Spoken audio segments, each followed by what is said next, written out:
The lord. ప్రభునామంలో మీ అందరికి వందనాలు. అందరూ బాగున్నారా? మరొకసారి మీ మధ్యలోకి రావడానికి దేవుడు ఇచ్చిన కృపను బట్టి దేవుని ఎంతగానో స్తుతిస్తూ ఉన్నాను. పిల్లరా, మరి దేవుని మాటలు వినడానికి సిద్ధంగా ఉన్నారా? పిల్లరా, ఒక విషయాన్ని మనం తెలుసుకోవాలి. మన జీవితం అనేది చాలా చిన్న జీవితం. ఏమండి, వాక్యం సెలవిస్తుంది 70 లేక 80 సంవత్సరాలు, దానికన్నా మించి అధిక భారము ప్రయాసని వాక్యం సెలవిస్తుంది కదండి. ఇప్పుడు చూస్తున్నాం కదా, 70 కూడా 80 సంవత్సరాలు కూడా బతికే పరిస్థితులు కనబడట్లేదు. మేబీ మనం తీసుకుంటున్న ఆహారము, మనం తీసుకుంటున్న మన లైఫ్ స్టైల్లో దేన్ని బట్టి మరి మనిషి యొక్క ఆయుష్ అనేది తగ్గిపోతూ ఉంది కదండి. సో ఈ చిన్న జీవితాన్ని ఎలాగా బ్రతకాలి అనేది మనం తెలుసుకున్నప్పుడు నిజంగా ధన్యులవుతాం కదండి. సో ఏం తెలుసుకోవాలి? చాలామంది ఎన్నో భయాలతో, ఎన్నో యాంగ్జైటీస్తో బ్రతుకుతూ ఉన్నారు. ఎన్నో యాంగ్జైటీస్తో బ్రతుకుతున్నట్టుగా మనకు కనబడుతూ ఉంటాం.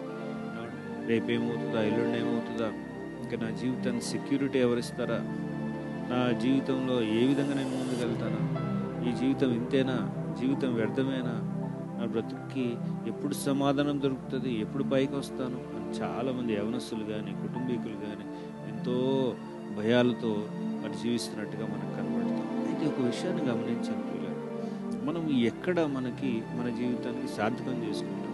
పెద్దలు అంటారు కదా, సార్థకం చేసుకోవాలి రాజు బ్రతుకని. ఎప్పుడు సార్థకం అవుతుందంటే, గమనించాలంటే మొట్టమొదటి పాయింట్ తెలుసుకోవాల్సింది, ఎప్పుడైతే నీ యొక్క జీవితాన్ని ఎవరు నిర్మించారో, నీ జీవితాన్ని ఎవరు ఈ లోకంలో కలుగజేశారో ఆ వ్యక్తిని నువ్వు తెలుసుకోవాలి. ఆ వ్యక్తిని తెలుసుకోవాలి. ఆ వ్యక్తి ఎవరు అని అంటే, ఆ వ్యక్తి నిజదేవుడైన యేసు ప్రభువు. ఆయనని నువ్వు తెలుసుకున్నప్పుడు, ఆయన నీ తండ్రి అని నువ్వు గమనించినప్పుడు నీ జీవితానికి సార్థకత కలుగుతుంది. ఎందుకంటే వాక్యం సెలవిస్తుంది, ఎందరైతే ఆయన నామం అంగీకరించారో వారందరూ కూడా దేవుని పిల్లలగుటకు దేవుడు అధికారం ఇచ్చాడంట. అంటే నువ్వు దేవుణ్ణి నీ తండ్రిగా నువ్వు చేసుకుంటే, దేవుణ్ణి నువ్వు ఆశ్రయస్థానంగా చేసుకుంటే, పిల్లరా, ఈ లోకంలో తండ్రి పిల్లలకు అన్నిటినీ సమకూర్చి ఒక సెక్యూరిటీ ఇవ్వాలని ఇష్టపడతాడు కదండి. ఈ లోకంలో తండ్రి మనకి ఇవ్వాలని ఇష్టపడతాడు, కానీ ఇచ్చినా ఇవ్వకపోయినా కూడా పరలోకపు తండ్రి ఆయన చెప్తున్నాడు, నీ యొక్క జీవితము నా సన్నిధిలో నువ్వు సమర్పించుకున్నట్టయితే, నువ్వు నన్ను ఆశ్రయస్థానంగా చేసుకున్నట్టయితే నువ్వు ఏమీ కూడా భయపడిన అవసరం లేదు.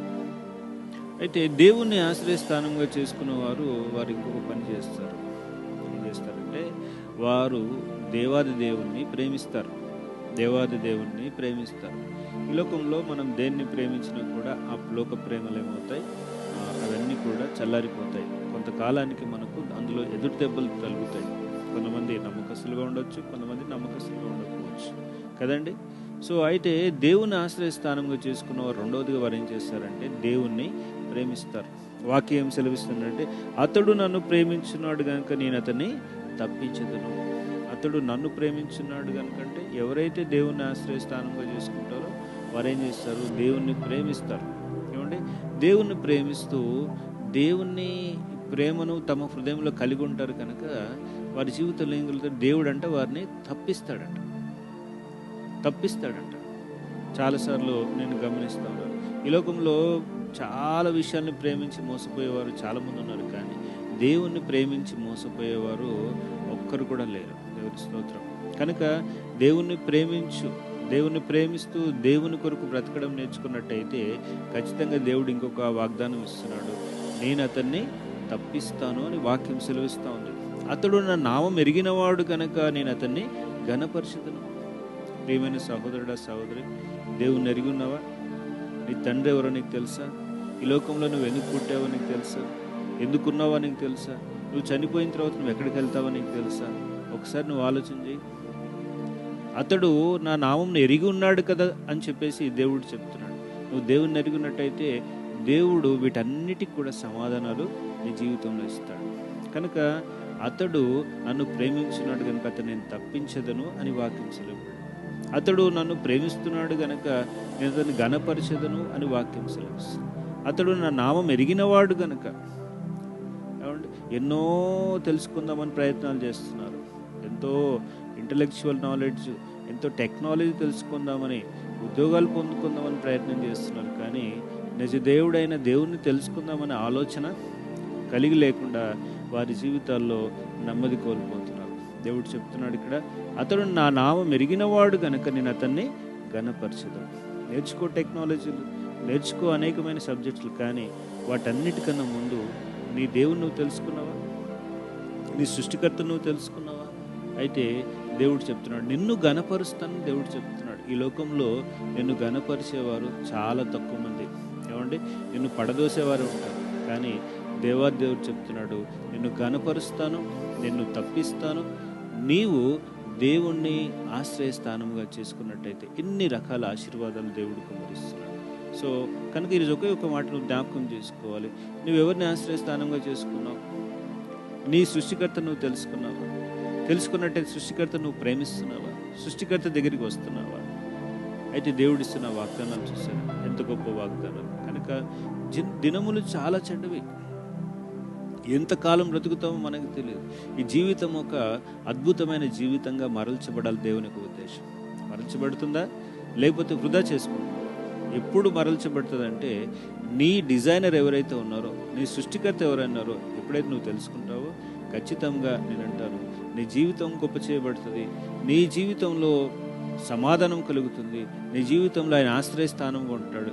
ప్రతి భయం నుంచి, ప్రతి ఫెయిల్యూర్ నుంచి, ప్రతి ఇన్సెక్యూరిటీ ఫీల్ నుంచి ఆయన నిన్ను తప్పిస్తాడు. అద్భుతమైన జీవితంగా దేవుడు మారుస్తాడు. ఒక పెద్ద భక్తుడు ఏమన్నా అంటే, నీ జీవితం మెస్ అయిపోయి ఉండొచ్చు, కానీ దేవుడు దాన్ని మెసేజ్గా చేస్తాడంట. అంటే 10 మందికి ఒక మెసేజ్ లాగా, ఈ భక్తి, ఈ వ్యక్తి జీవితం ఈ విధంగా మారింది అని చెప్పేసి ఒక మెసేజ్ లాగా దేవుడు చేస్తాడంట. కనుక దేవునికి అసాధ్యమైనది లేదు.